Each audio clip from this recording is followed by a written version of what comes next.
ঠিকই বলেছেন, কোকো যখন মারা গেছে খুবই নির্মম তার মৃত্যু হয়েছে। অন্যদিকে গ্রেনেড হামলা দিয়ে আওয়ামী লীগ কিভাবে নির্মম মৃত্যু হয়েছে এটা একটু অনেক কিছু শিখছি। আপনাদের এই প্রোগ্রাম তো শুধু প্রোগ্রাম না, রীতিমতো শিক্ষা সফর। বলেন কিভাবে নির্যাতিত হয়েছে এটা একটু শুনুন। না, কোকো দীর্ঘদিন সিঙ্গাপুরে ছিলেন, সেখানে উনি অসুস্থও ছিলেন। আবার গ্রেনেড নির্যাতন না আপা রাখেন। নির্যাতিত শব্দটা কি অসুস্থ হওয়াটা নির্যাতিত হওয়া? নির্যাতনই হচ্ছে না, আপনারা এত কথা বলেন। আমি তো ওগুলো কিছুই বলিনি, আমি খালি বলেছি আমি সুলতান না শাহেদ ভাই, আমি শুধু বলেছি যে তিনি সিঙ্গাপুরে অসুস্থ হয়েছেন, সেটাকে আমরা নির্যাতন বলতে পারি কিনা। মানে কেউ যদি অসুস্থ হয় সেটা নির্যাতন। সিঙ্গাপুরে অসুস্থ হননি, তিনি বাংলাদেশে ছিলেন। আমি তো সেটা মারা গেছে একই কারণে সুলতানা একটা জায়গায় অন্তত রাইট, সেটা হলো যে পরিস্থিতিতে মারা গিয়েছে সেটি কোনো সুস্থ অবস্থা বলে না, বলা চলে একেবারে বিনা চিকিৎসার মতো একটা। প্রকৌশলের বিরুদ্ধে মামলা দিয়েছে তো তত্ত্বাবধায়ক সরকার তখনকার। হ্যাঁ, আমরাও বলবো এখন বিএনপি সরকার আসলে যে শেখ হাসিনার বিরুদ্ধে মামলা তো আপনি তো বলতে চান যে তত্ত্বাবধায়ক সরকার যে মামলা দিয়েছে সেটা আওয়ামী লীগের দায় না, সেটা তাহলে আওয়ামী লীগের দায়। তত্ত্বাবধায়ক সরকার তো শেখ হাসিনার উপরেও 15টা মামলা দিয়েছে। তাহলে আপনি অলরেডি ডিসাইড করে রেখেছেন, যে আপনারা ক্ষমতায় এসে গেছেন এবং আসার পরে এখন মাননীয় প্রধানমন্ত্রী শেখ হাসিনার এগেইনস্টে যে মামলাটা হচ্ছে সেটা আপনারা ঠিক ওইভাবেই বলবেন, অর্থাৎ আপনারা অলরেডি রেডি। আমি ওভাবে বলবো বলিনি, আপনি বলছেন, আপনি যেটা বলছেন আমি বলছি আমাদেরকে তাহলে এভাবে বলতে হবে যে না, এটা তো আমাদেরকে। আপনি বলেছেন যে তাহলে আমরাও বলবো, এটা বলতে হবে কথাটা আপনি বলেনই নাই। সুলতান আপনি বলতে হবে বলেছেন, উনি বলেছেন আমরাও বলবো। আপনি পুরো 100% শিওর আপনি ক্ষমতা এসে গেছেন? না, আমি 100% শিওর না আমি ক্ষমতা এসে গেছি, এটা আমি বলছি না। আমি বলছি আমাদের যে কালচার, সেই কালচারে এই রকম প্র্যাকটিস গুলাই হয়ে এসেছে। আপনি যেমন তত্ত্বাবধায়ক সরকারের আমলের মামলার কথা বললেন, ব্যবসায়ী আজম যে চৌধুরী সহ শেখ হাসিনার বিরুদ্ধে 15টি মামলা ছিল, সেই 15টি মামলা রাজনৈতিক কারণে করা হয়েছে বলে তিনি যখন ক্ষমতা আসলেন উঠিয়ে নিলেন। কিন্তু উঠিয়ে নিলেন না কার? বেগম জিয়ার মামলাটা, এবং 2 কোটি টাকা অনেকগুলো মামলা উঠানো হয়েছে। বেগম জিয়ার যে সাজা হয়েছে এটা তত্ত্বাবধায়ক সরকার 9টা মামলা উঠানো হয়েছে। বেগম খালেদা জিয়ার 9টা মামলা উঠানো হয়েছে, আমি আপনাকে প্রমাণ দিতে পারি। আচ্ছা, ঠিক আছে। যদি ডিপ স্টেটের খেলা হয় তাহলে আপনাদের চেয়ে বড় ডিপ গভীর কোন স্টেট নাই, কারণ ভারতের কোলে আপনারা বসে থাকেন। আজকে এটাকে কি বলে, বাংলাদেশ সম্পর্কে কোনো বিষয় হলে ভারতের মিডিয়া আপনাদের সবচেয়ে বড় সহযোগী। ভারতকে বাংলাদেশ আক্রমণ করতে বলেন, তারপরে আক্রমণ করতে বলেছে ভারতকে, কে আক্রমণ করতে বলেছে? এটা তো মনে হয় যে আমি কার কথা, সুশান্ত নাকি আপনার কথাই জানি যে ভারত সরকারের উচিত হবে। আপনি নিশ্চিত না কে বলেছে? আপনাদের কথা এত অসংলগ্ন Nijum Majumdar, sorry to say, যে এগুলাকে রেফারেন্স হিসেবে টানা খুব মুশকিল। আপনি তো টেনেছেন। আপনি তাহলে বলছেন যে আপনারা ভারতের অনুকম্পা, আপনি অভিযোগটা সুনির্দিষ্ট ভাবে আনেন, কার এগেইনস্টে আনবেন সেটা বলেন, তারপর তো বলছি। আপনি তাহলে স্বীকার করছেন যে আপনারা ভারতের অনুকম্পা চান না বাংলাদেশের? না, আমি আপনাকে এই প্রশ্নই করিনি, আপনি কথাটা ডিরেল করেন। আপনি বলেছেন যে ভারতকে আক্রমণ করার জন্য কেউ একজন বলেছে আওয়ামী লীগের পক্ষ থেকে, কে বলেছে? আমার মনে আছে, আমি পড়েছিলাম সম্ভবত, ভারতের উচিত বাংলাদেশে হস্তক্ষেপ করে। সজীব জয় বলেছে বাংলাদেশে সরকারকে কিভাবে এক সিটিং এ শুধুমাত্র আপনার কাছে তথ্য না থাকার কারণে আপনাকে কেমন খাবি খেতে হচ্ছে শাহেদ ভাই? অভিযোগ যখন আনবেন তখন আপনি আনবেন তো যে এটা সুশান্ত দাস বলেছে, এটা নিজুম মজুমদার বলেছে, এটা সজীব জয় বলেছে। আপনি বলতেই পারছেন না কে করেছে, আপনি কেমন বিব্রত হয়ে গেছেন, আপনি জানেন আপনার কাছে নাই। না, এটা বিব্রত না। আপনি বলেন তাহলে আমার এই প্রশ্নের উত্তর দেন। আপনারা কি চান না, ভারতের অনুকম্পা চান না, এবং এই চাওয়া বলে কোনো কার্যক্রম আপনারা করেন নাই এখনো পর্যন্ত? আমি এই প্রশ্নের উত্তর দেওয়ার আগে এটা বলে নাই যে তাহলে আপনি একটা ভুল রেফারেন্স দিয়েছেন। বলেন ইয়েস অর নো, একটা ভুল রেফারেন্স দিয়েছেন, তারপর আপনি অ্যানসারটা দিচ্ছেন। আমি এটা ভুল রেফারেন্স দেইনি, কারণ হলো যে কেন আপনি বললেন যে বলেছে যে আক্রমণ করার জন্য ভারতকে, কে বলেছে? আমি তো নিশ্চিত রেফারেন্স আমার এই মুহূর্তে নাই, আমাকে 10 মিনিট সময় দিলে হয়তো আমি বের করতে পারবো, কিন্তু শোটা ব্যাকরা যাবে। আমি রেফারেন্স ছাড়া কথা বলি না, ঠিক আছে? এটা আমার শত্রুরাও জানে যে আমরা যেখানটাতে ছিলাম, তবে এই কথা তো ঠিক। আমি ওনার শেষ কথাটার একটা জবাব দেই যে ভারতের অনুকম্পা চাই কিনা। না সুলতান, আগেই বাড়ছি, পিছনে যাচ্ছি না। পেছনে রাখেন। উনি যখন বললেন, রাখেন আপা রাখেন রহমান, সুলতান আপা বলতে দেন, কারণ ভারতের অনুকম্পা চাওয়া এটা রাজনীতির শাহেদ ভাইয়ের প্রশ্নটা বহুল ভাবে আমাদের বিরুদ্ধে বলা হয়, এটা জবাব দেওয়া দরকার। কিন্তু এই যে পেছনে আগে বাড়ার কথাটা, এটা আমাকে যেমন বলেছেন, সাথে সাথে কিন্তু শাহেদ ভাইকে একটু বলতে পারতেন যখন কোকো সাহেবের কথাটা এনেছেন। এখন আমি একটু পেছনে চলে যাবো, আসলে যেতে হবে, কিন্তু সেটা আমার টার্ন আসার পরে, মানে আমাকে যখন একদম সলো বলতে দিবেন, আমি জাস্ট ওনার একটাই কথা বলি যে বাংলাদেশ আওয়ামী লীগ পৃথিবীর কোন রাষ্ট্রের, ভারত তো দূরের কথা, পৃথিবীর কারো কাছে কোনোভাবে অনুকম্পা চায় না। কিন্তু বাংলাদেশ আওয়ামী লীগ, বাংলাদেশের যে নীতিটা, কারোর সাথে শত্রুতা নয়, সবার সাথেই বন্ধুত্ব। বাংলাদেশ যে আপনার জোট বিরোধী বা জোটবিহীন যেই আমাদের যেই প্রিন্সিপাল, পুরো হোল বাংলাদেশের পররাষ্ট্রনীতি, বাংলাদেশ আওয়ামী লীগ সেটাতেই বিশ্বাস করে। কারো অনুকম্পা বাংলাদেশ আওয়ামী লীগ কখনোই চায়নি এবং চাবেও না। কিন্তু বাংলাদেশ আওয়ামী লীগ পৃথিবীর প্রত্যেকটা দেশ এক্সেপ্ট পাকিস্তান এবং ইসরায়েল, এই দুটো দেশের কোনো বন্ধুত্বও চায় না। এই দেশের দুটো তাদের কোনো খারাপেও নাই, ভালোতেও নাই, শেষ। আমরা এদের চাই না, কিন্তু অন্য দেশের থেকে আমরা বন্ধুত্ব চাই, আমরা অন্য দেশের কাছ থেকে সাহায্য চাই না। প্রশ্নের উত্তর দিবেন, সেটা হলো যে আওয়ামী লীগের যে পরিস্থিতি হয়েছে, ধরুন বিএনপির এই পরিস্থিতি হলো, বিএনপি কোন দেশে যে তার দলবল নিয়ে আশ্রয় নিবে? পৃথিবীর কোন দেশে যেয়ে নিবে? আওয়ামী লীগের কি পাকিস্তানে পরিস্থিতি যেয়ে হয়েছে? নিবে? আওয়ামী লীগের কি লন্ডনে পরিস্থিতি হয়েছে? আওয়ামী লীগের কি পরিস্থিতি হয়েছে? এইটা তো শেখ হাসিনা তো এমন না যে এই নতুন একবার বেরিয়ে গেলেন বাংলাদেশ থেকে। 2007-8 সালে যখন তত্ত্বাবধায়ক সরকার আসলো, ওনাকে চয়েস দেওয়া হলো দেশ ছেড়ে চলে যেতে হবে, খালেদা জিয়া বললেন যে না উনি দেশের মাটিতে থাকবেন, উনি যাননি। কিন্তু শেখ হাসিনা তো গিয়েছিলেন, তাই না? বেরিয়ে গিয়েছিলেন দেশ থেকে। আপনার প্রধানমন্ত্রীকে যে না শাহেদ ভাই, মাননীয় প্রধানমন্ত্রীকে যে তৎকালীন বিরোধী দলীয় নেত্রী তখন ছিলেন, মানে যে সময়টা বলছেন তৎকালীন বিরোধী দলীয় নেত্রী ছিলেন, তো উনাকে যে চয়েস দেওয়া হয়েছে এই ব্যাপারে আপনার কাছে রেফারেন্স আছে? রেফারেন্সের কথা বলেন না। এটি রেফারেন্স না হলে শেখ হাসিনা কেন গিয়েছিলেন তাহলে? লন্ডনে চলে গিয়েছিলেন। সোজা কথা হচ্ছে যে যেহেতু তিনি লন্ডনে গেছেন সেহেতু আপনি মনে করেন চয়েস দেওয়া হয়েছিল, এটাই রেফারেন্স।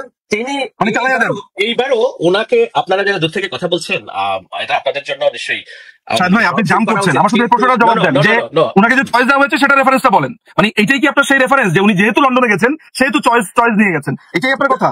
আমরা কি ধরে নিব উনি এবার যেহেতু লন্ডনে গিয়েছেন? ধরে নিচ্ছেন আপনি, যে রেফারেন্স আপনি ধরে নিচ্ছেন। উনি এবার গিয়েছেন, কেন গিয়েছেন? আপনার রেফারেন্স হচ্ছে চালাইয়া দেন। না, এটা চালিয়ে দেওয়া না। নিজে বলতে আপনি কোথায়? আপনি তো বলবেন যে ক খ গ ঘ চ ছ ট ঠ বলেছে, এটা নাম বলবেন তো, একটা ডকুমেন্ট দেখাবেন তো। আপনি সেই সময় তো কোনো কিছু ডকুমেন্টেশন অনুযায়ী হয়নি। নিজে মজুমদার কেন আপনি এই বিষয়ে বাস্তবতাটা অস্বীকার করছেন?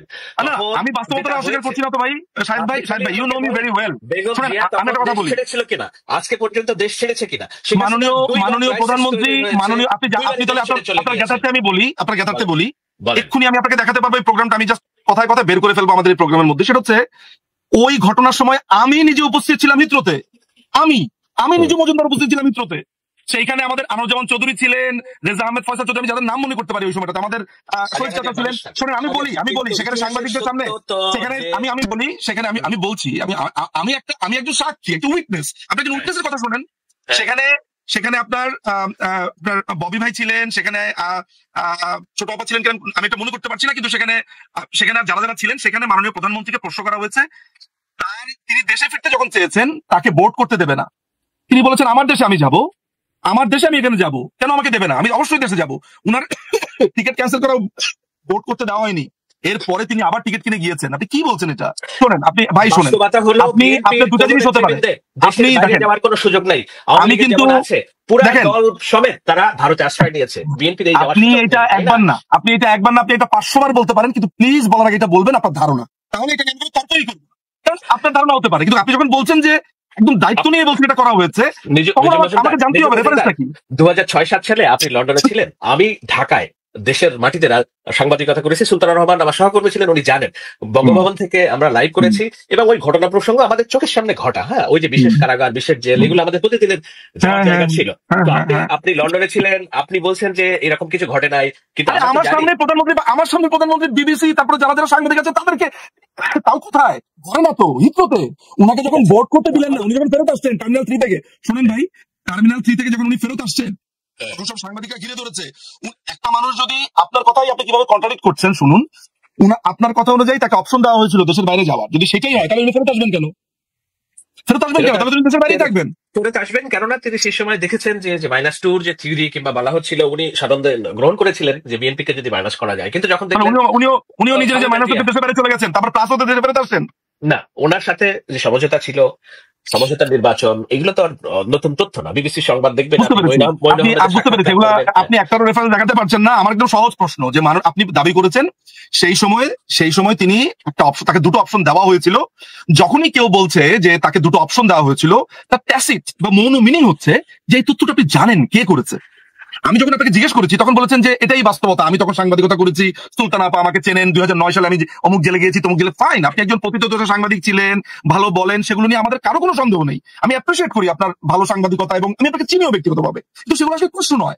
প্রশ্নের জায়গাটা হচ্ছে যে আপনি যে তথ্যটা দিচ্ছেন সেই তথ্যটা ম্যাচ করতে হবে। এবং সবচেয়ে বড় ব্যাপার হচ্ছে যে আপনি যে কথা বলছেন সেটা, এটা তো সিরিয়াস একটা ব্যাপার। একজন মানুষকে, সেটা যদি বেগম খালেদা জিয়াও হতেন, আমি আপনাকে জিজ্ঞেস করতাম যে বেগম খালেদা জিয়া কেন তার দেশে ফিরতে পারবেন না, তাকে অপশন কেন দেওয়া হবে। মানে এন্ড অফ দ্য ডেতে আমি এটা জিজ্ঞেস করতাম যে কোনো ক্ষেত্রে। এখন আমার প্রশ্নটা পারছেন না, এই জায়গাটা থেকে আমরা বের হই আলোচনাটা, কিন্তু যেটা বলার দরকার বেরাটাকে হতেই হবে, আপনি বেশি দূর আগাতে পারবেন না। 21 আগস্ট আওয়ামী লীগের একদম শেখ হাসিনা সবাইকে নিশ্চিহ্ন করার চেষ্টা হয়েছে।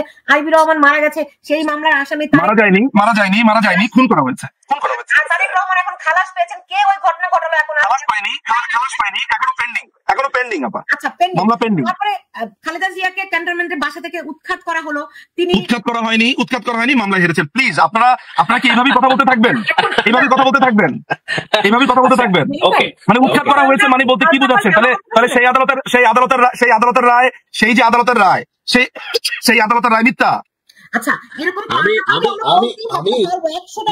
আওয়ামী লীগ বোঝার জন্য আওয়ামী লীগের সমর্থক দেশেন্দ্র মজুমদারকে বুঝলেই বোঝা যাবে যে আওয়ামী লীগের রাজনৈতিক পথে এবং তারা কোথায় অবস্থান করছে। তারা এখনো ওখান থেকে বের হতেই পারে নাই যে বাংলাদেশে যে রেভলিউশন ঘটে গিয়েছে, পরিবর্তন, এবং এই যে বিচার ব্যবস্থা কিভাবে কাজ করেছে, নিজের মজুমদারের চোখ দিয়ে শাহেদ ভাই ওই ব্যাপারটা কি জানেন, আমি প্রায় কিন্তু অনেকে বলতে শুনি আওয়ামী লীগ বাস্তবতা বুঝতে পারছে না, কিছু বুঝে না, সমস্ত বুঝে হচ্ছে পাহাড়ের নিচে টিকটিকিরা, পাহাড়ের নিচে মসজিদটা বুঝতে পারে, শুধু আওয়ামী লীগের মতো একটা পাহাড় যারা পুরো বাংলাদেশকে স্বাধীন করেছে তারা কিছু বুঝে না, তাদের কোনো সমর্থকরা বোঝে না, শুধু আপনারা রেভলিউশন বুঝে গেছেন। আমি সেই প্রসঙ্গে আসতে চেয়েছিলাম, আমার যেহেতু কথাটা উঠেছে একটা করে বলি। আসলে শাহেদ ভাইকে মনে হয় একটু কম্পারেটিভলি কম সময় দেওয়া হয়েছে, আমার কাছে মনে হচ্ছে এটা শাহেদ ভাই আসলে বলা ডিজার্ভ করার একটু বেশি।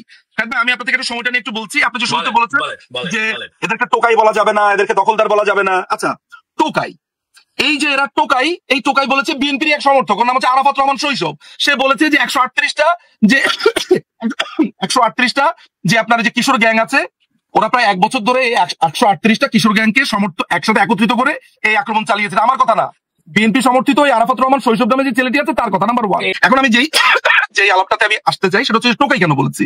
এই যে জাতিসংঘের যে রিপোর্টটা দেওয়া হয়েছে, এই রিপোর্টটাকে আমি ভাউচ করি না, আমি এই রিপোর্টটাকে মানিও না, কিন্তু এই রিপোর্টে একটা তথ্য আছে 55 নম্বর যে প্যারা, সেখানে 205 নম্বর পেজে পরিষ্কার করে বলা হয়েছে যেখানে টোকাইরা ছিল। তারপরে এই আন্দোলনে যে ছেলেটা জড়িত ছিল, যে বিএনপি সমর্থক প্লাস আন্দোলনে ছিল বা এই জঙ্গি হামলাতে ছিল, সেই ছেলেটা বলেছে এরকম টোকাইকে 138টা টোকাই সংগঠন, অর্থাৎ যে কিশোর গ্যাং, এগুলো তো টোকাই, আসলে রাস্তার মধ্যে ফ্যাপা করে ঘুরে বেড়ায়, এগুলো তো টোকাই, এই টোকাইরা ছিল, এই কারণে তাদেরকে টোকাই বলেছি। ফলে আমার এই তথ্য তো মিথ্যা না। আচ্ছা দ্বিতীয় দখলদার এই কারণে বলেছি যে বাংলাদেশের সংবিধানে অন্তর্বর্তীকালীন সরকার বলে কোনো সরকারের কোনো অস্তিত্বই নাই। সংবিধানের 106 অনুযায়ী আপনার সুপ্রিম কোর্ট মতামত দিয়ে বলতে পারে, এটাকে সম্ভবত ডক্ট্রিন অফ নেসেসিটি বলা অভিহিত করা হয়। সেটাও তো আমরা সাম্প্রতিক সময় জানতে পেরেছি যে আমাদের যে প্রধান বিচারপতি ছিলেন অ্যাপেলেট ডিভিশনে, তিনি ক্যান্টনমেন্টে ছিলেন, সেখানে কোনো স্বাক্ষর নাই, সেখানে আপনার প্রধানমন্ত্রী পদত্যাগ করেছেন সেই শব্দটা আছে, অর্থাৎ একেবারে কোনো ডকুমেন্টেশন ছাড়া। এবং শুনানি কিভাবে হয়েছে যদি আপনার প্রধান বিচারপতি ওই সময় ক্যান্টনমেন্টে থাকে, ফলে সেই কারণে দখলদার বলেছি। দখলদার কারা, যারা ক্ষমতা দখল করে তাদেরকে বলেছি। আমি তো আইনি ভাবে বা যে কোনো যৌক্তিক ভাবে আমি কারেক্ট, আমাকে একটু ইনকারেক্ট দেখান আমি মেনে নেবো, আমি খুবই যুক্তি পছন্দ করি, যুক্তিটা আমাকে দেন আমি মেনে নেবো। আচ্ছা এরপরে বলেছে যে সিঙ্গাপুরে বা হোয়াট এভার, মানে যেখানে ডিসপিউট আছে, যে তিনি দেশে ছিলেন, সিঙ্গাপুরে ছিলেন, কোকো সাহেবকে আপনার নির্যাতন করা হয়েছে, এই কারণে প্রধানমন্ত্রী একটা শব্দটা উনি বলেছেন ফটো আপ করার জন্য, না ফটো আপ করার কথাই তো বলেছেন। আচ্ছা আমি যদি এটা ধরি যে প্রধানমন্ত্রী সেখানে একটা ভান করেছেন, এটা উনি বলতে চান, তাহলে একেবারে শুরু থেকে আসি। সুলতান আপাই শুরু একেবারেই রাজি না, অতীতে যেতে রাজি না। সৌহার্দ্যের প্রশ্নতে আমি আসি, খুনি ফারুক, বঙ্গবন্ধুর খুনি ফারুক, সে গিয়ে বলেছে আপনার বঙ্গবন্ধুকে খুন করতে চায়।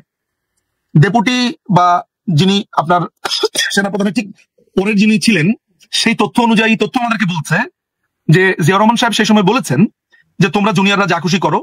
এই কথাটা প্রথম শুধুমাত্র যে ওই মাস্কেরানাসের ওই বইতে বলেছে তা না, আমার কাছে আছে সানডে টাইমস 30 মে 1976 সালে সানডে টাইমসের অরিজিনাল কপিটা আছে, ফারুক রহমানের নিজে স্বাক্ষর করা, সেখানে বলা হয়েছে। এরপরে সুগন্ধা, মেঘনা, পূর্ণিমা, সেই সময় সাক্ষাৎকার সহ অনেকগুলো সাক্ষাৎকার, প্রচুর বই নথিপত্র, তারপরে ক্রিস্টোফার হিকিন্সের the trial of Henry Kissinger, তারপরে হচ্ছে হোয়াইট হাউস ইয়ার্স নিক্সনের, এই প্রসিদ্ধ বইতে জিয়া রহমানের সম্পৃক্ততা আমরা ক্লিয়ারলি দেখতে পাই। মিজানুর রহমানের খানের যে বইটা আছে মার্কিন দলিলে বঙ্গবন্ধু হত্যাকাণ্ড, সেখানে আমরা পরিষ্কার করে দেখতে পাই যে জিয়াউর রহমান অস্ত্র নিরীক্ষার জন্য বা কি কি অস্ত্র বাংলাদেশ আনতে পারে এটার জন্য ফারুক রহমানকে পাঠিয়েছে, রশিদকে পাঠিয়েছে, ঠিক মুক্তিযুদ্ধের পরপর। যদিও সেটা এটা নির্দেশ করে না যে এই অস্ত্র দেখতে যাওয়াটাই খুনের জন্য পাঠানো, এটাও আমি মনে করি। কিন্তু অনেকগুলো এভিডেন্সকে যখন একত্রিত করা হয়, জিয়াউর রহমান জড়িত ছিল, কমপ্লিটলি জিয়াউর রহমান জড়িত ছিল।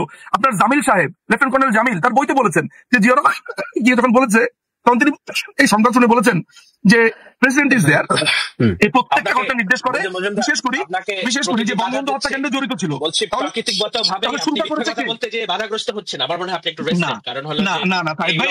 আমার প্রতি একটা খুবই অন্যায় কথা আপনি বলেছেন। আমার অ্যাজমার সমস্যা আছে। আমি যখন আমি যে রুমে বসে আছি সেখানে প্রচুর পুরনো বই, ওই ছোট ছোট কণাগুলো এখানে আসলে আমার প্রচুর আমি কাশি। আপনি অসত্য তথ্য দিয়েন না আর কি। হ্যাঁ, আমি অসত্য তথ্য দেইনি তো। আমি এখন পর্যন্ত যতগুলো কথা বলেছি রেফারেন্স দিয়ে বলছি। আপনি যদি আমাকে সময় দেন, যতগুলো বইয়ের নাম বললাম খুলে খুলে দেখাবো। আমি লিখি নাই তো, বই লিখেছে, লেখকরা লিখেছে। আমি আপনাকে সানডে টাইমস এর উদাহরণ দিয়েছি, বইয়ের উদাহরণ দিয়েছি। আমি তো তথ্যের উপরে কাজ করি। এখন আপনি আমাকে প্রমাণ দেন যে কোকো সাহেবকে প্রধানমন্ত্রী মেরেছেন।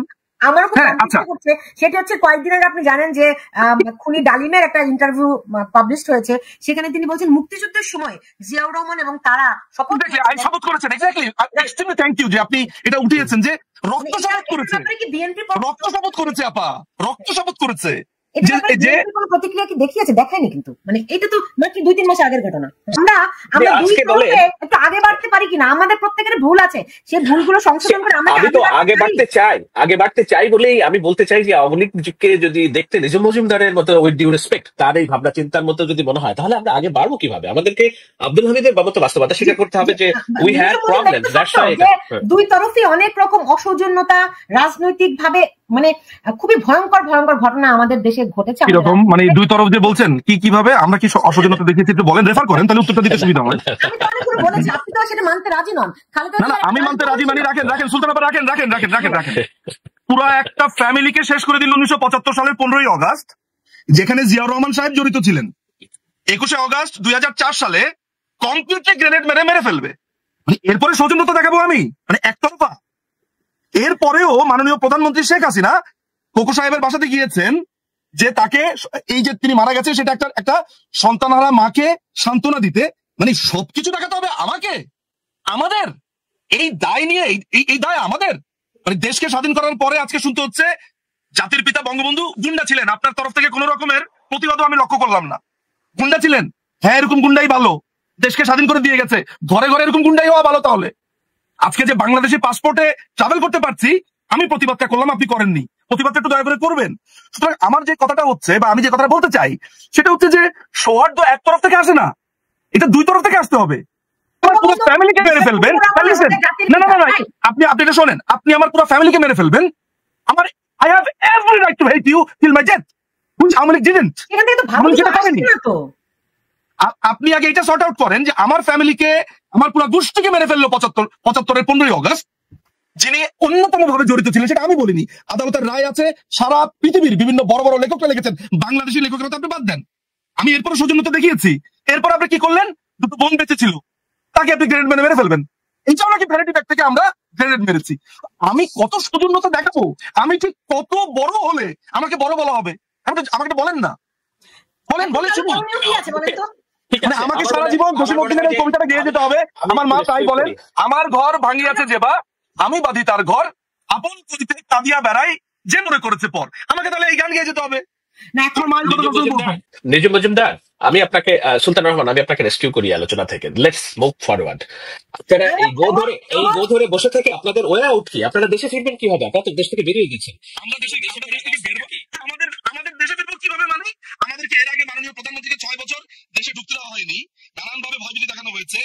6 বছর, 15 বছর, 21 বছর বাংলাদেশ আওয়ামী লীগ, এবং 1972 থেকে 1975-এর 15ই অগাস্ট, হিসাব করেন কত বছর ছিলাম। শোনেন, বাংলাদেশ আওয়ামী লীগ এই দেশকে স্বাধীন করেছে। এখন আমাদেরকে যে দল এই দেশকে স্বাধীন করেছে তাকে আপনি বলে দিবেন এই দেশে কিভাবে ঢুকতে হবে? সেটা আপনি ভুল বুঝছেন আমাকে। আপনারা তো দেশ থেকে পালিয়ে গিয়েছেন। একবার কিভাবে পালিয়ে গিয়েছি? রাষ্ট্রীয় বিমানে করে। এভাবে তো আর একবারে রাষ্ট্রীয় বিমানে করে। তাহলে তারেক রহমান কি করেছে? পালিয়ে গিয়েছে। তারেক রহমান পালিয়ে গেছে দেশ থেকে। তারেক রহমান কিন্তু দলের প্রধান ছিলেন না, দলের প্রধান ছিলেন বেগম জিয়া। লিডারশিপ প্রশ্নবিদ্ধ। বিএনপি এবং অন্যান্যরা, হ্যাঁ, তাদেরকে দুর্নীতিবাজ বলা হয়েছে, তাদেরকে স্বৈরাচার বলা হয়েছে, কিন্তু এরকম এত গণহত্যা তার কাছে প্রশ্নবিদ্ধ। তার দলের কর্মীদের কাছে যদি প্রশ্নবিদ্ধ না হয়, তার দলের কর্মীরা যদি তাকে চায়, আপনি আমি কে?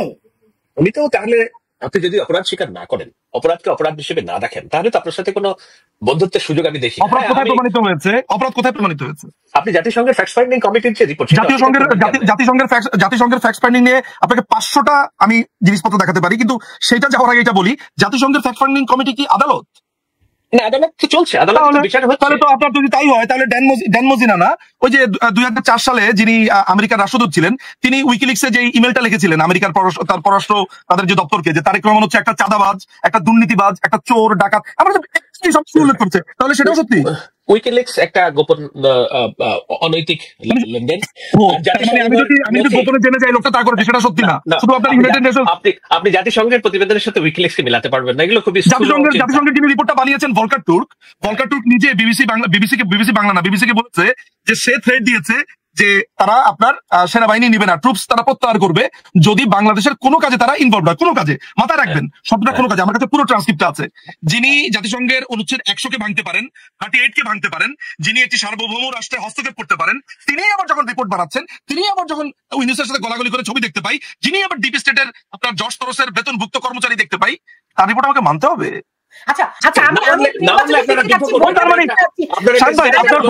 আপনার সমস্ত রেফারেন্স চালাইয়া দেন।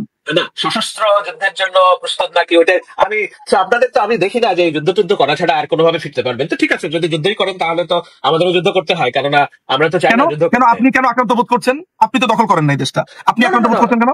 না, আমি আক্রান্ত বোধ করছি কারণ আমি তো এই পার্টির বাইরের কেউ না। আমি আমার গত 15 বছর আমি শেখ হাসিনা শাসন ব্যবস্থা নিয়ে বিরোধিতা করেছি, যে কারণে আমাকে জামাত শিবির বলা হয়েছে। তাহলে আপনি মনে করছেন যে আমাদের আর কোনো গণতান্ত্রিক পথ নাই আসার? আমাদের কোনো গণতান্ত্রিক আছে? অনুশোচনার মাধ্যমে, বিচার প্রক্রিয়ার মাধ্যমে, যাদের হাতে কার কাছে এবং কেন, মানে কিসের জন্য অনুশোচনা? আপনি সেইটার জায়গায় তো আপনি আসতে হবে আপনাকে, যে ঠিক আছে ওকে আপনি বলুন না অনুশোচনা কেন এবং কার কাছে? আপনারা দাবি তোলেন যে একটা রাষ্ট্রীয় রিকনসিলিয়েশন করুক নতুন সরকার যারা আসবে। না, আপনি আমাকে বলুন, আমি আপনার কাছে আসলে পরামর্শই চাই। অনুশোচনা বাংলাদেশ আওয়ামী লীগ অনুশোচনা করবে, কার কাছে করবে?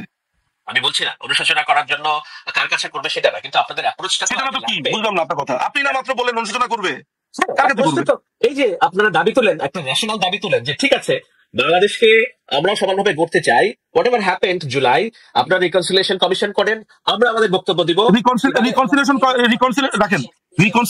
রিকনসিলিয়েশন কমিটি মানে কি একটু বলেন তো দেখি, আমি একটু রিকনসিলিয়েশন কাউন্সিল, যেটা কমিশন, যেটা রাজনৈতিক তিক্ততা রক্তাক্ত ইতিহাসের পরে জাতি গঠনে সকল পক্ষকে এক পথে নিয়ে আসার জন্য একটা ঐতিহাসিক দলিল। নিশ্চয়ই আপনার অজানা দলিল না, আমি অজানা না, আমি মুখ্য সূক্ষ্ম মানুষ, অল্প স্বল্প জানি।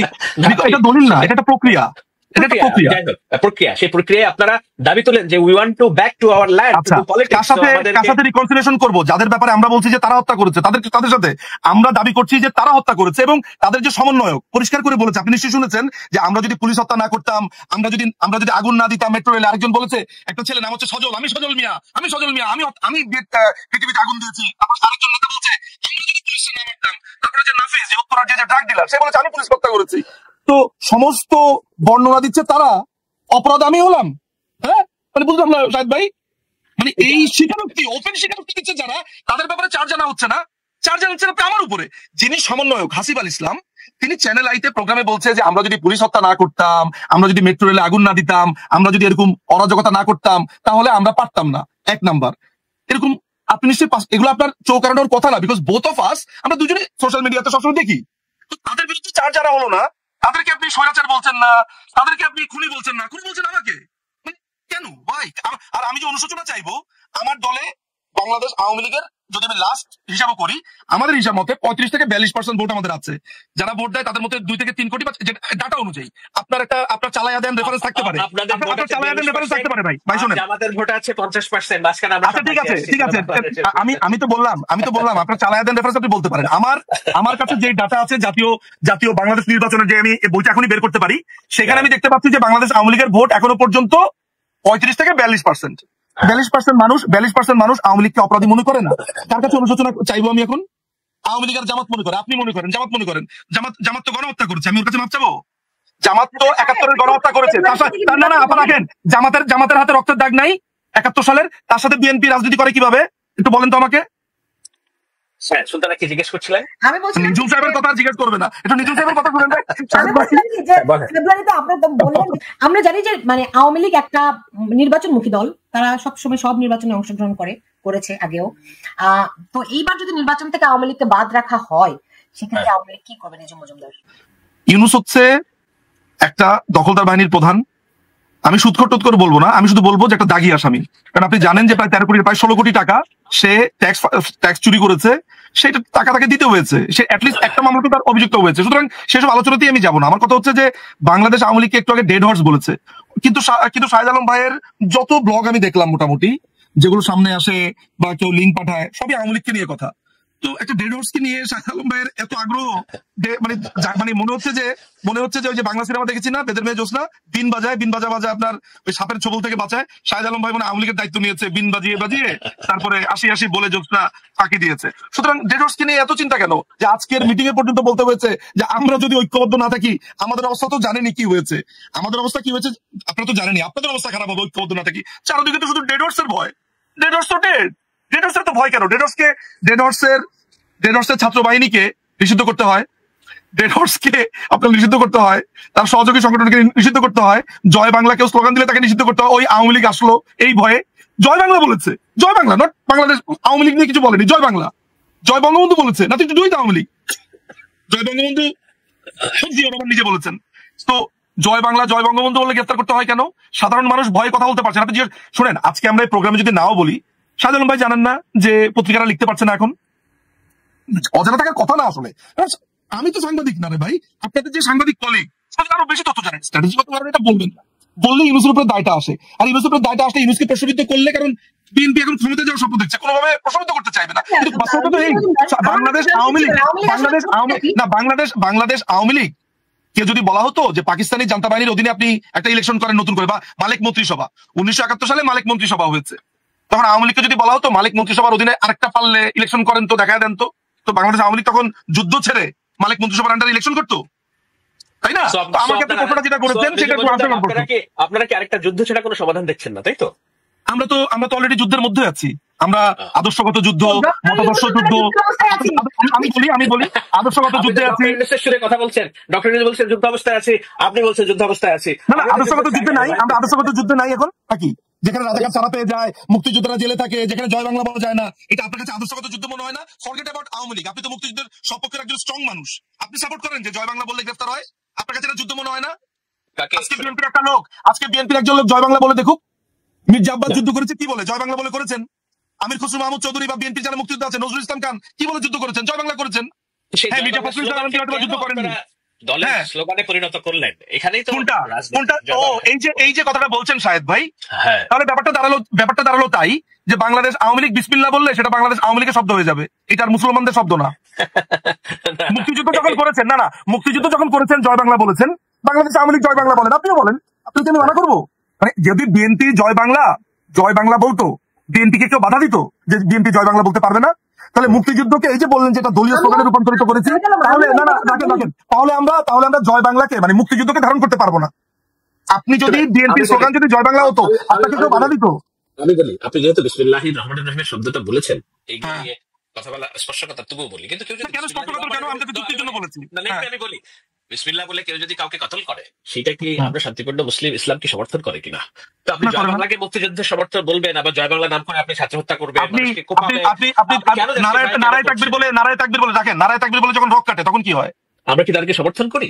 আপনি বাংলাদেশ জিন্দাবাদ করে যখন বলে তখন কি হয়? আমি কি তাদেরকে সমর্থন করি? জয় বাংলা বলে কেউ যদি কাউকে মাইর দেয়, আমি তাকে সমর্থন করি না? সেটা তো হয়েছে বাংলাদেশে। কোনটা হয়েছে? খালি আপনার বেলাতে সেটা হয়নি, খালি আমার ব্যাপারে চালাইয়া দেন ভাই। আপনি কি আজকে পুরো চালাইয়া দেন গোডাউন নিয়ে আসছেন? বলুন। আচ্ছা ঠিক আছে, আমি যখনই শাহেদ ভাইকে কোনো একটা প্যাচ দিয়ে ধরি, কেমনে যেন উনি ছুটে গিয়ে বলে চলেন সামনের দিনের কথা বলি। আই ডোন্ট নো, এটা ভেরি ইন্টারেস্টিং। আমি আপনাদের শিখলাম।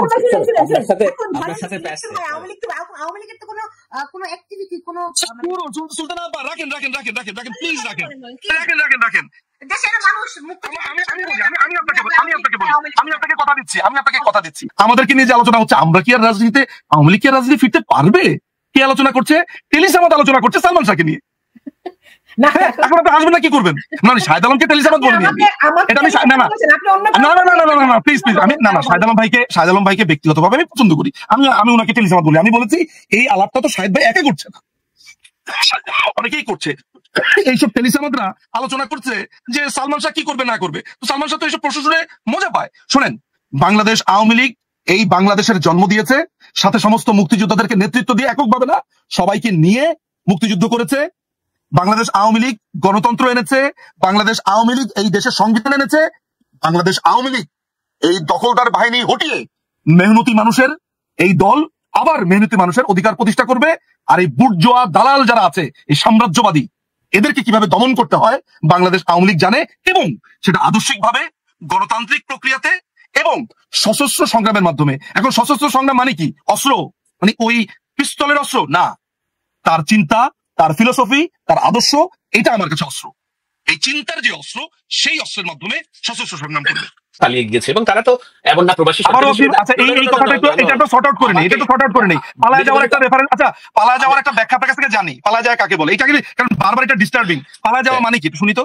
যারা চাপের মধ্যে থেকে দেশে থাকতে পারে না, চলে যায়, এটাই পালিয়ে যাওয়া। বেগম জিয়া কারাগারে গিয়েছেন, পালিয়ে যান। কার চাপের মুখে থাকতে পারেনি? আপনাদের ভাষায় টোকায়, আমরা বলি মানুষের চাপে, গণঅভ্যুত্থানের চাপে থাকতে পারে। আপনারা এটা বলেন, তাহলে সেই চাপের সাথে সেনাবাহিনী, বিমান বাহিনী আর নৌবাহিনী ছিল না? সবই যদি থাকে তাহলে আপনাদের পক্ষে কি? আপনারা তাহলে না আমি আপনাকে প্রশ্ন করছি যে সেনাবাহিনী, বিমান বাহিনী, নৌবাহিনী এরা কি এই গণঅভ্যুত্থানের অংশ? অবশ্যই তারা গণঅভ্যুত্থানের অংশ। তো তাদের বিমানে করে একটা নিরাপদ স্থানে সরিয়ে দেওয়াটা, তাহলে তার মানে কি আপনারাই সাহায্য করেছেন? আমাদেরকে সাহায্য করেছি। একটা হলো যে ওকে, এটা ভিন্ন আলাপ, আমি নিশ্চয়ই আপনাদের এই প্রশ্নের উত্তর দিব। আটকে গেলেই ভিন্ন আলাপ সামনে পারেন, চালাই ওকে আমি বলি, আমি কিন্তু ব্যাখ্যাটা শেষ করে নিই। নিজের মজুমদার বলছি যে এটা রিয়েলিস্টিক চিন্তা না, কারণ হলো না ওইটা না, পালায়ের ব্যাপারটা ওই যে সেনাবাহিনী নৌবাহিনী তাদের বিমানে করে ওইটা চালায় দিন দিলে আজকে মানবই না আমি বিষয়টা আমি বলছি। তবে তার আগে আমার একটা শুনেন কথা, সেটা হলো কেন আমি রিয়েলিস্টিকলি চিন্তা করি এটা সম্ভব না। কারণ শেখ হাসিনা আছেন, ভারতে আছেন, ওতে পালিয়ে যাননি উনি, ওখানে ওনার নিজের জায়গায় আছেন, নিজের দেশে আছেন। তারেক রহমানের জায়গায় কি ব্রিটেনের নিজের জায়গায় আছে? আপনি আমাকে প্রতি কথা, আপনি আমাকে খোঁচা দিচ্ছেন, আমি একটু হালকা দেই না, সমস্যা কি? দুই ভাইকে খোঁচা দেই। আচ্ছা ঠিক আছে, ওকে শুনেন, এখন শেখ হাসিনা বাইরে থেকে আছেন, যদি তার ন্যূনতম কাছের কেউ দেশের মাটিতে থেকে আওয়ামী লীগের হাল ধরতো, সুযোগ থাকতো, তবুও আমি এই সুযোগ, আপনার যে সুযোগ, সেটি আমি সম্ভাবনা দেখতাম। যুক্তরাষ্ট্রের নাগরিকত্ব নেওয়ার অর্থই হলো তিনি বাংলাদেশের রাজনীতির সকল রকম সম্পর্ক তিনি কাট করে এই ব্রিটিশ পাসপোর্ট আছে, ব্রিটিশ পাসপোর্ট নাই বললাম। আমার কাছে একটা ডকুমেন্টস আছে, উনি ব্লু এন্ড হোয়াইট একটা কোম্পানি খুলেছেন, যেখানে উনার নিচে সিগনেচার করে লেখা আছে ব্রিটিশ সিটিজেন। দেখতে চান? এটা আমি ব্রিটিশ, এটা রাখেন ভাই, রাখেন, এটা আমি ব্রিটিশ যে কোম্পানি হাউস, সেই কোম্পানি হাউসের ডকুমেন্টস আমার কাছে আছে। এইটা কোনো এবিসিডি, এটার ভিতরে পরিষ্কার ভাবে, এটার মধ্যে পরিষ্কার না রাখেন, সুলতানাপা রাখেন, এটা সত্যি তথ্য, আমি আপনাকে এখনই দিব। দিতে পারেন, সমস্যা নাই, আপনি দেখান, অসুবিধা নাই। একটু মনে হয় যে বাংলাদেশ সফর করলেন, তিনি ব্রিটিশ পাসপোর্ট নিয়ে সফর করেছেন, এরকম খবর আমি দেখেছি। কে, কার কথা বলছেন? জুবাইদা রহমান, তারেক রহমানের স্ত্রী। জুবাইদা রহমান, এটা তো শোনা কথা আর বলা কথা। এখন সজীবদের জয়টা তো আমরা প্রকাশ্য ছবি সময় দেখছি, তিনি ওত নিয়েছেন এবং সেই ওত নিয়ে তিনি ভারতে এসেছেন। তো দলের রাজনীতি আপনি ওত নিতে দেখেছেন, আপনি ওনাকে দাঁড়িয়ে থাকতে দেখেছেন, কিন্তু আপনি জানেন না এটা ওত ছিল কিনা। আমি আমার অনেক ফ্রেন্ডের সেরিমনির প্রোগ্রামে গিয়েছি, দাঁড়িয়ে থাকে মানে কি ওত নেওয়া? আমি আমার অনেক বন্ধু ইনভাইটেড হয়ে গিয়েছি, আপনি নিজেও হয়তো গিয়েছেন কোনো বন্ধুর সেরিমনিতে। না আপনার যুক্তরাষ্ট্রের ওই সুলতানা রহমান, আমি ওই ব্যাপারে ডিসপিউট দিচ্ছি না, আমি ওই ব্যাপারে ডিসপিউট দিচ্ছি না, কারণ এটা স্বীকার করা হয়েছে, এই কারণে স্বীকার করা হয়েছে যে ওনার বাংলাদেশি পাসপোর্ট ব্লক করা হয়েছে। আপা, ওনার বাংলাদেশি পাসপোর্ট ব্লক করা হয়েছে। আমি এই জন্য বলছি জয়ের কোনো পাসপোর্ট এই মুহূর্তে নেই, মানে সে যখন বাংলাদেশে ছিল তখন তার পাসপোর্ট, তার যে রেড পাসপোর্ট ছিল, তার কোনো পাসপোর্ট নেই, সেই কারণে তাকে এই পাসপোর্টের জন্য তাকে এই সিটিজেনশিপ নিতে হয়েছে, এরকম একটি ব্যাখ্যা আমি থেকে আওয়ামী লীগের থেকে দেখেছি।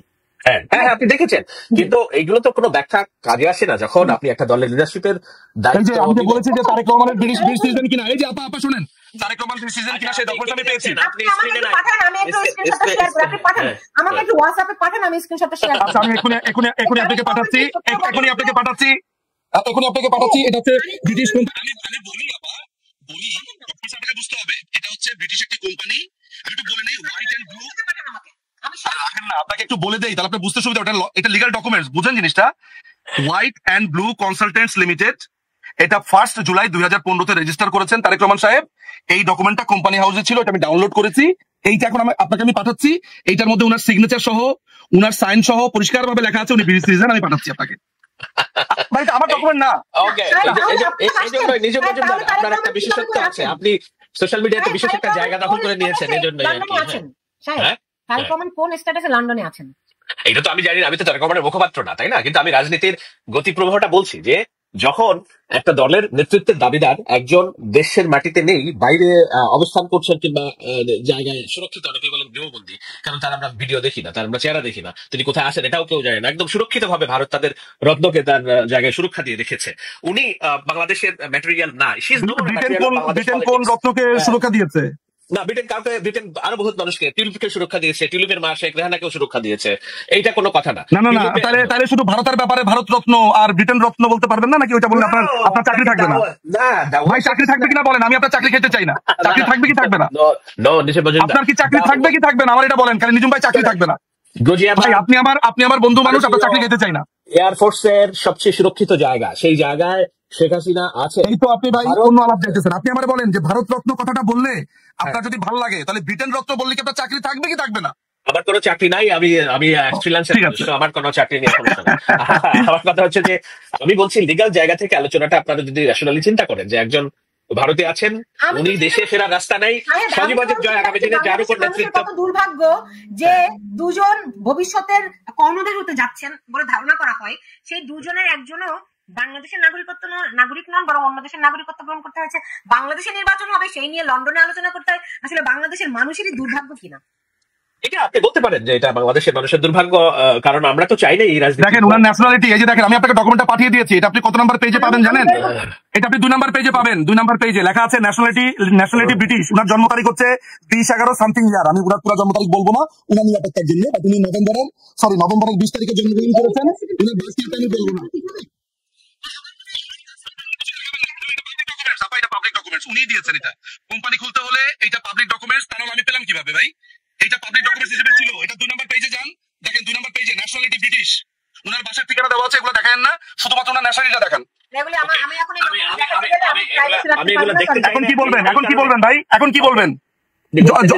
2 নাম্বার পেজে আছে তো, এটা 2 নাম্বার ডকুমেন্ট। ওকে ফাইন, এটা নিয়ে আপনি যে থাকেন, এটা আপনারা আজব ব্যাপার ভাই। আমি কোম্পানি হাউস থেকে ডাউনলোড করেছি। আরে কি বলে? আচ্ছা ঠিক আছে, আমি যেটা বলার চেষ্টা করছিলাম সেটা হলো যে না, এটা ঠিক আছে কি, মানে আমার কথা মিথ্যা না সত্য? আমার কথা মিথ্যা না সত্য? ঘামাচ্ছেন কেন? এই কে আছেন টিস্যু দেন। আপনি হয়রানি করতেছেন, আপনি কিন্তু ঠিক না। আচ্ছা ঠিক আছে না ভাই, উনাকে আমি পছন্দ করি, তো মজা করতে পারবো না। না, নিজুম মজুমদার বুঝছে যে শাহেদ ভাইকে চেপে ধরা যায়, কিন্তু আমি তো আর নিজুম মজুমদার হইতে পারবো না, তাই না? সেই জন্য আমি না আপা আপনাকে স্পর্শকাতর তথ্যগুলো আমি বলেছি যে আপনি স্ক্রিনশটটা ওই জায়গাটা দিয়ে নিতে পারেন। আমি আপনাকে তারপরেও বলি, এখানে অনেক মন্তব্য আমি দেখতে পাচ্ছি, তারপর একটু বলি, আপনি যেহেতু দেখাবেন না, যাতে আমার এই ডকুমেন্টটা 2 নাম্বার হিসেবে ভবিষ্যতে না আসে, আমি নিজেও ফেসবুক থেকে দিব। আমি একটু কোম্পানির আমি কয়েকটা তথ্য দিয়ে রাখি, তাহলে যারা অ্যাটলিস্ট আইনজীবী যারা আছেন ইংল্যান্ডের, তারা বের করতে পারবে। এই কোম্পানির নাম্বার হচ্ছে, আমাকে লোকজন বলে কেন যে আপনি হচ্ছে নিজুম মজুমদারের মতো বলেন, মানে হোয়াটস রং উইথ ইউ, মানে আপনি কি বলেন এমন যেটার জন্য আমাকে বলে যে আপনি নিজুম মজুমদারের মতো বলেন? আপনাকে মানুষ বিরানি আলম বলে কেন? না, আমাকে তো বিরানি ওই যে পিনাকি ভট্টাচার্য আমার নাম দিয়েছে বিরানি আলম।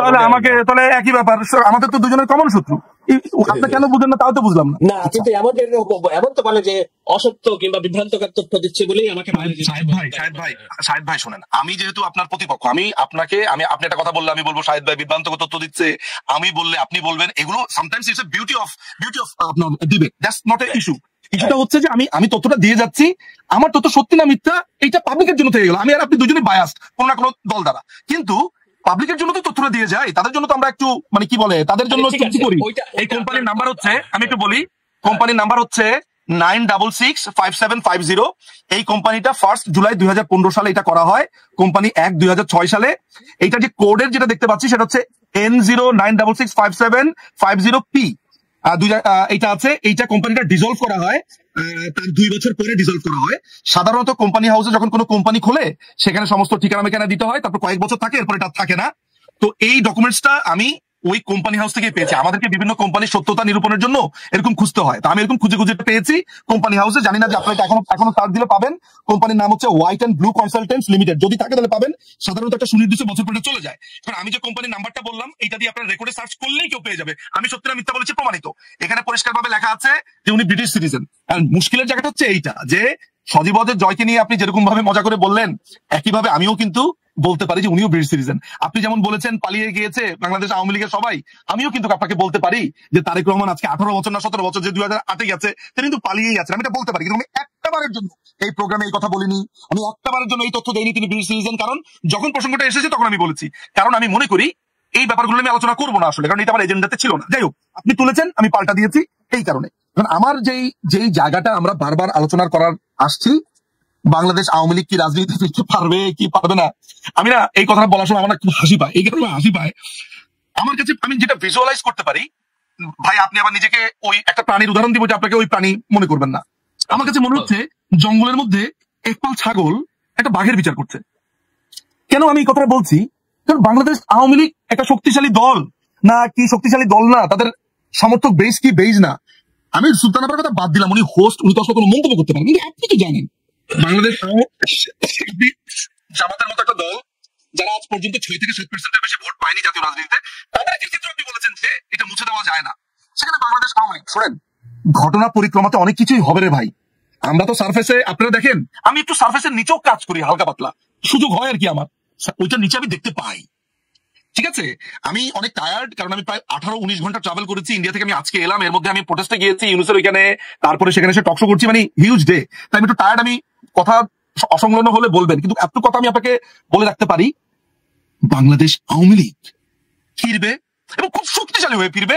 দেখুন, এইটা তো সত্যি কথা যে আমরা সাফার করছি।